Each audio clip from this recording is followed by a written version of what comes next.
जोड़ा वॉशरूम में संबंध बना रहा था और लगभग 1 घंटे से वह दोनों इसी तरह से संबंध बना रहे थे और अक्सर वह बाथरूम में ही संबंध बनाते थे। दोस्तों, मैं आरती शर्मा क्राइम स्टोरी चैनल पर आप सभी का स्वागत करती हूँ। आशा करती हूँ आज की भी ये घटना आपको पसंद आएगी। दोस्तों, वैसे प्यार करना कोई बुरी बात नहीं है, लेकिन वासना की भूख के लिए प्यार को बदनाम करना एक बहुत गलत बात है। आज का प्यार प्यार नहीं रहा, एक वासना का खेल हो गया है।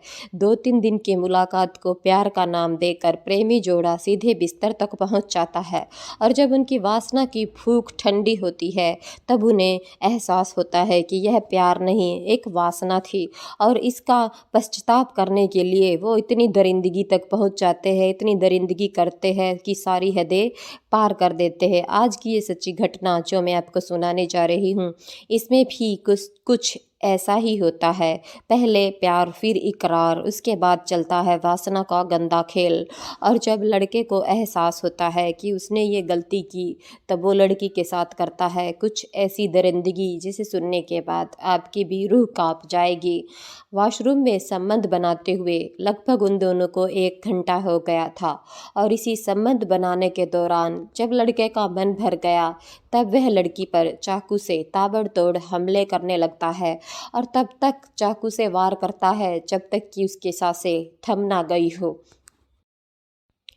एक विधवा औरत कांता की शादी को काफ़ी समय नहीं हुआ था, लेकिन उसके पति की मौत हो चुकी थी और वह सिर्फ अपना काम चला रही थी और अपने खर्चे के लिए खुद ही काम करती थी और अपने बेटे को पाल रही थी।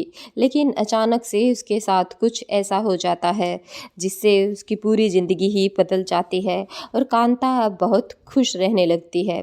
स्टोरी शुरू होती है महानगर मुंबई के उपनगर चेंबूर की हेमू कॉलोनी रोड पर स्थित रहने वाली चंपा से।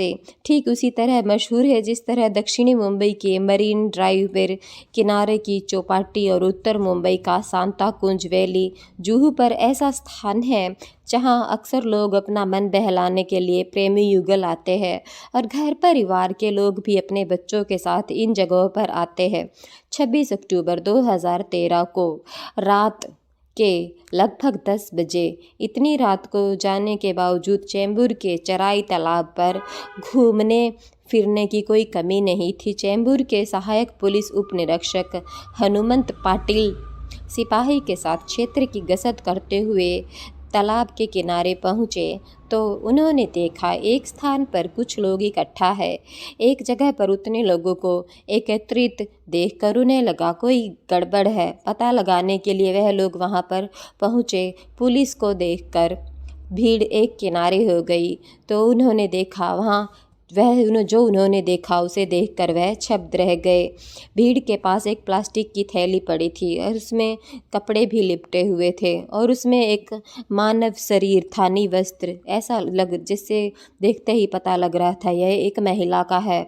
सहायक पुलिस उप निरीक्षक हनुमंत पटेल ने तालाब में धड़ की तलाश की। सूचना थाना प्रभारी वरिष्ठ पुलिस निरीक्षक प्रहलाद पान को दे दी गई। धड़ मिलने की सूचना मिलते ही वरिष्ठ पुलिस निरीक्षक प्रहलाद भी मामले की प्राथमिकता दर्ज करने के बाद ही इस घटना की जानकारी उच्च अधिकारियों और कंट्रोल रूम को दे दी गई। इसके बाद स्वयं पुलिस निरीक्षक सुभाष विजय और शशिकांत काबले, सहायक पुलिस निरीक्षक प्रदीप वाली, संजय भाव और शशिकांत आदि सारे पुलिस निरीक्षक बलिराम धंस और रवि मोहित के साथ मौका वारदात पर पहुंच गए।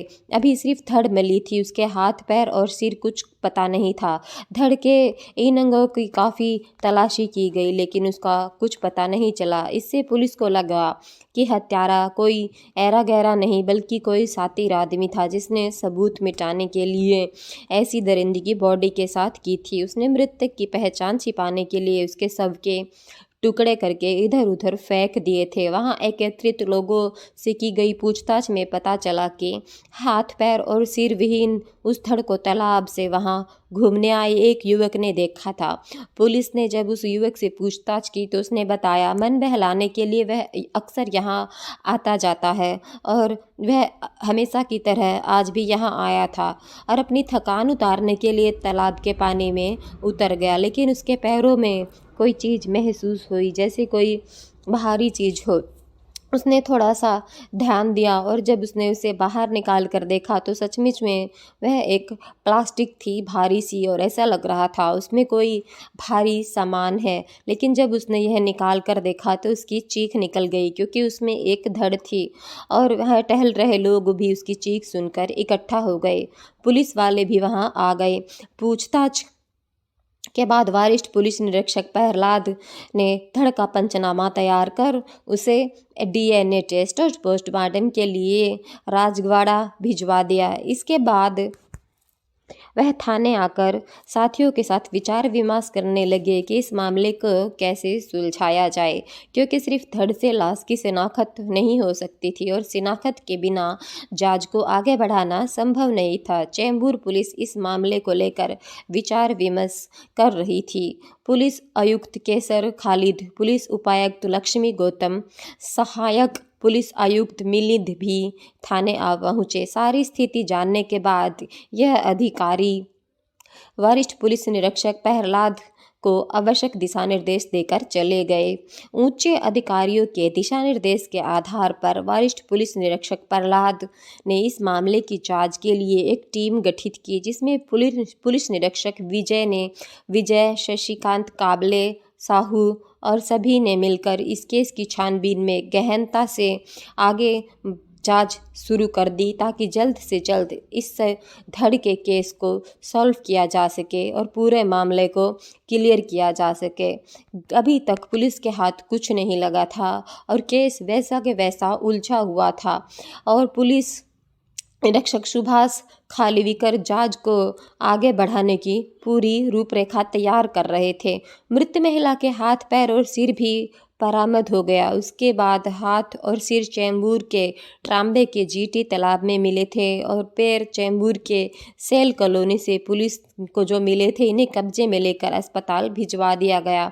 बाद में डॉक्टरों से इस बात की पुष्टि हो गई कि यह अंग जो मिले हैं अलग अलग जगह से, वह सब एक ही महिला के हैं और पुलिस का सिर दर्द इतना तो कम हो चुका था कि महिला के बाकी बॉडी पार्ट मिल चुके हैं, लेकिन अभी भी उसके शव की शिनाख्त नहीं हुई थी। पूरी टीम बड़ी सरगर्मी से जुट गई। महानगर के उपनगर के सभी पुलिस थानों से पुलिस टीम ने पता किया कि किसी थाने में किसी महिला के गायब होने की शिकायत तो दर्ज नहीं है। इसके अलावा मुंबई महानगर से निकलने वाले सभी दैनिक अखबारों में मृत महिला के हुलिया और फोटो भी छपवा दिए गए।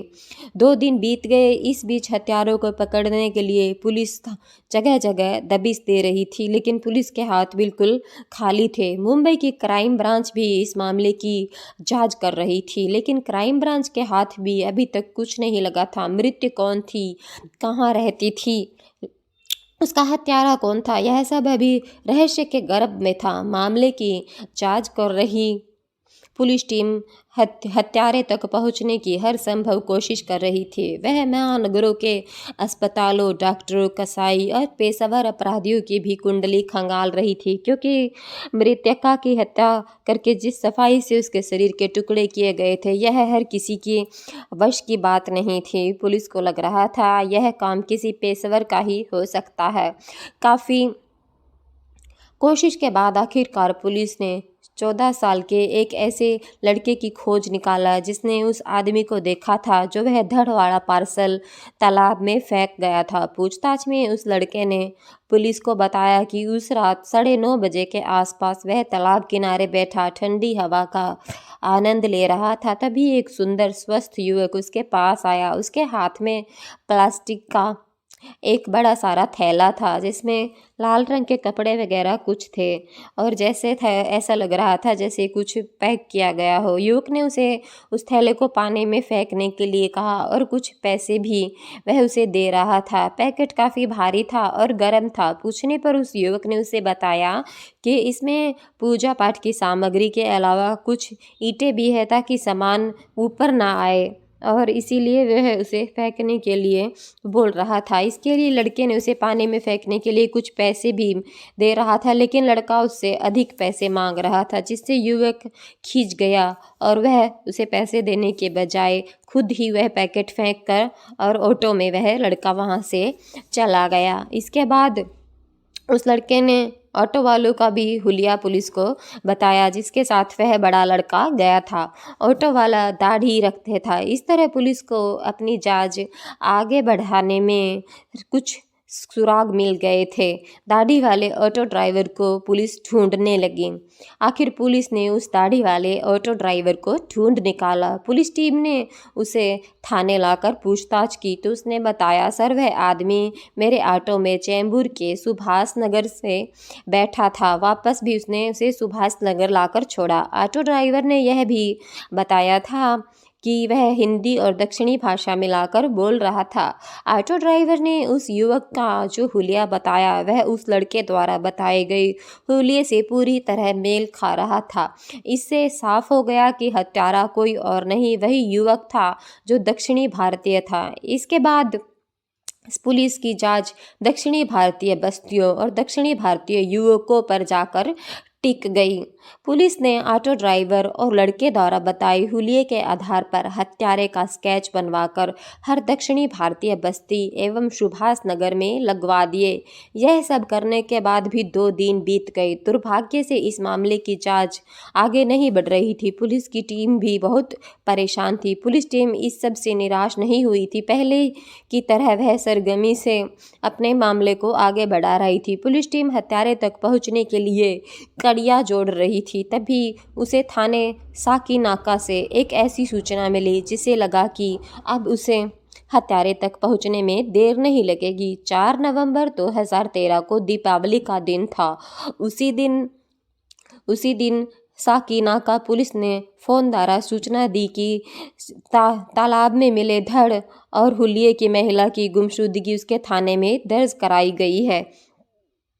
थाना साकीनाका में जो गुमशुदगी दर्ज कराई गई थी वह गुमशुदा महिला की बहन सुहासिनी प्रसादे हेंगड़े ने दर्ज कराई थी। सूचना मिलते ही पुलिस निरीक्षक सुभाष वहां पर सुहासिनी से संपर्क करते हैं। उन्हें थाने बुलाकर टुकड़ों में मिली लाश के फोटोज़ और उसे दिखाते हैं। सुहासिनी ने टुकड़ों और उन फोटो को देखकर शिनाख्त की कि वह उसकी बहन कांता करुणाकर शेट्टी के रूप में है, जो 29 अक्टूबर 2013 से गायब थी। कर्नाटक की रहने वाली 36 वर्षीय स्वस्थ और सुंदर कांता करुणाकर शेट्टी अपने 14 वर्षीय बेटे के साथ चांदवली साकीनाका के महाना कॉलोनी के सनशाइन हाउसिंग सोसाइटी की इमारत के ए विंग ग्राउंड फ्लोर की रहती थी। वह फैशन डिज़ाइनर थी। उसके पति करुणाकर शेट्टी का मिक्सर ग्राइंडर का अपना व्यवसाय था, लेकिन 2 साल पहले करुणाकर की व्यवसाय में ऐसा घाटा हुआ कि वह स्वयं को संभाल ना सके और उन्होंने आत्महत्या कर ली।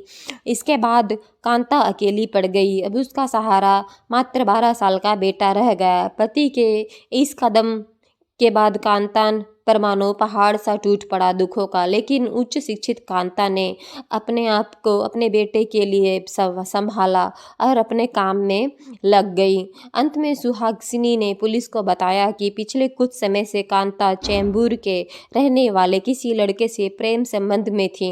29 अक्टूबर 2013 की शाम को कांता घर से निकली थी तो लौट कर नहीं आई। पूरी रात उसका बेटा इंतजार करता रहा। घर में अकेले पड़े हैरान परेशान 14 साल के उस बेटे ने सुबह सुहासिनी को फ़ोन करके मां के वापस न आने की बात बताई। सुहासिनी ने परेशान और घबराए बच्चे को ढाढ़स बंधाया और थोड़ी देर में उसके पास जा पहुंची। इसके बाद सुहासिनी बच्चे को लेकर कांता शेट्टी की तलाश में निकल पड़ी। जहां जहां उसके मिलने की संभावना थी सुहासिनी ने उसकी तलाश की।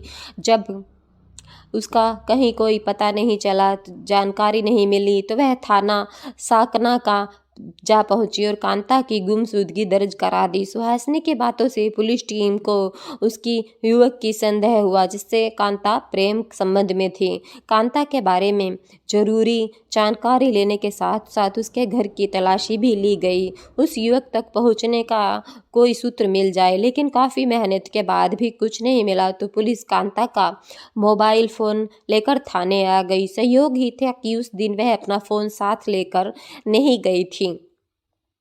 पुलिस टीम ने कांता के नंबर की कॉल डिटेल निकलवाई तो उस नंबर से सबसे अधिक जिस नंबर पर बात हुई थी वह नंबर प्रभाकर शेट्टी का था। पुलिस ने उसके बारे में पता किया तो पता चला कि वह सुभाष नगर में बिल्डिंग नंबर 6 में 2 आचार्य मार्ग झोल चैम्बूर में रहता है और चैम्बूर के जिम खाना के रेस्टोरेंट कैंट में वह मैनेजर है। पुलिस टीम ने पहले प्रभाकर के नंबर पर संपर्क करना चाहा, लेकिन नंबर बंद होने की वजह से उससे संपर्क ना हो सका। इसके बाद पुलिस ने उसके घर और रेस्टोरेंट पर छापा मारा। प्रभाकर पुलिस को दोनों जगह से नहीं मिला। इससे पुलिस का शक और बढ़ गया। पुलिस ने उसकी सरगर्मी से तलाश शुरू कर दी, साथ ही मुखबिरी को भी लगा दिया। आखिर 8 नवंबर 2013 को पुलिस ने मुखबिरी की ही सूचना पर घाटकोपर की एक इमारत से प्रभाकर को गिरफ्तार कर लिया। प्रभाकर शेट्टी को थाने लाकर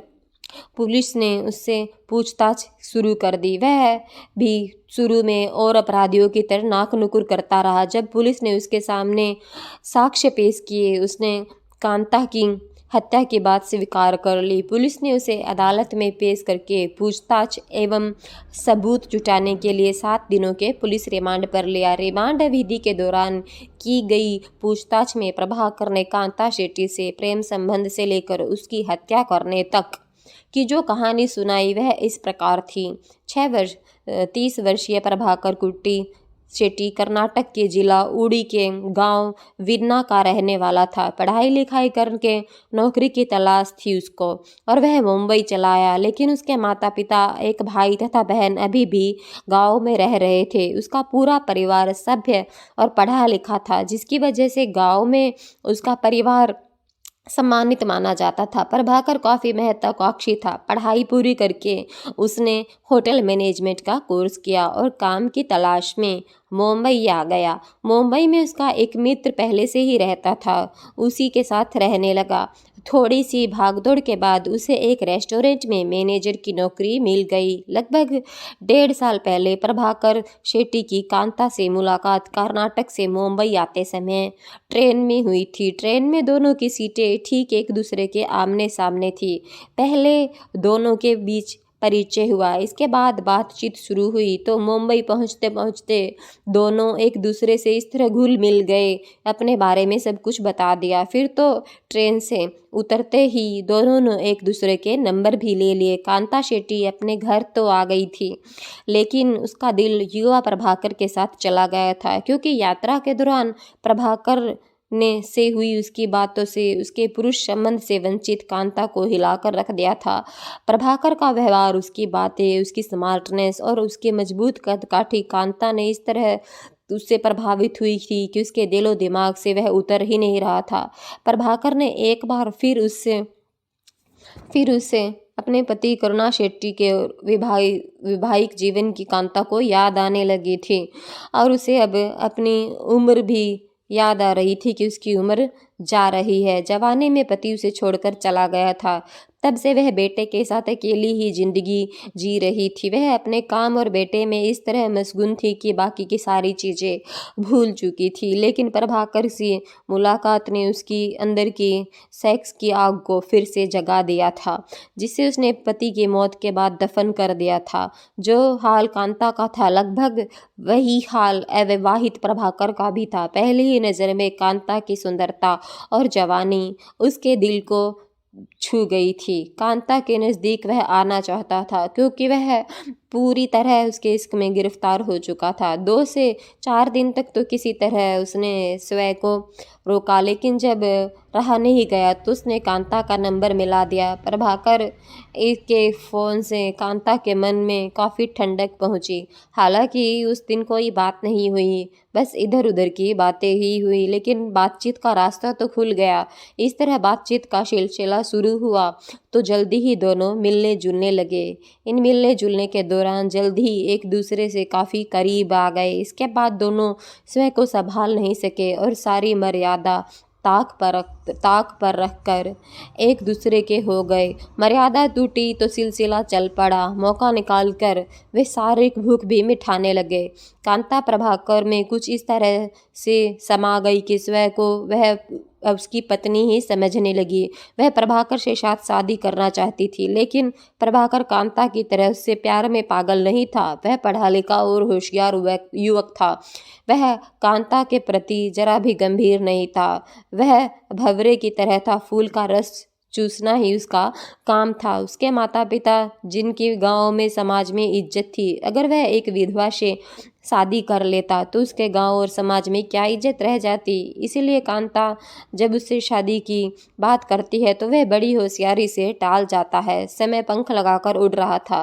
भंवरा फूल का रस चूस रहा था और मस्त था।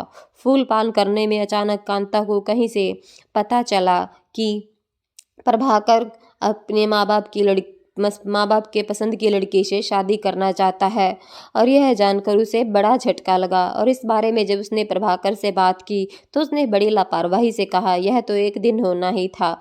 माँ बाप की पसंद की लड़की से शादी करनी ही पड़ेगी। लेकिन कांता ने उससे कहा कि तुम तो मुझसे प्यार करते हो, तुम अपने माँ बाप की पसंद की लड़की से शादी कैसे कर सकते हो? तुमने मुझसे वादा किया था। लेकिन प्रभाकर ने बात खत्म कर दी, लेकिन कांता इसके लिए तैयार नहीं थी। इसलिए उसने कहा, आज तक मैंने अपना तन मन तुम्हारे हवाले करती आई हूँ। तुमने जैसा चाहा वैसे मैंने किया, और तुमने मेरे साथ सब कुछ किया जो तुम चाहते थे। मैंने तुम्हें शारीरिक सुख दिया, कभी नाक-नुक नहीं की। तुम्हारी बातों से साफ झलक रहा है कि तुम मुझसे प्यार नहीं करते, तुम मुझे धोखा दे रहे थे। तुम्हें मुझसे नहीं, सिर्फ मेरे शरीर से प्यार था। लेकिन मैं भी इतनी कमज़ोर नहीं हूँ। तुम आसानी से मुझसे पीछा नहीं छुड़वा सकते। अगर तुमने मुझसे शादी नहीं की तो मैं तुम्हारे गांव जाकर तुम्हारे बारे में तुम्हारे माँ बाप को सब कुछ बता दूंगी। अगर इससे भी बात नहीं बनेगी तो मैं तुम्हारे खिलाफ कानून का सहारा लूंगी। कांता की इस धमकी से प्रभाकर के होश उड़ गए। उस समय तो उसने कांता से कुछ नहीं कहा, उसे समझा बुझाकर कांता को शांत कर दिया।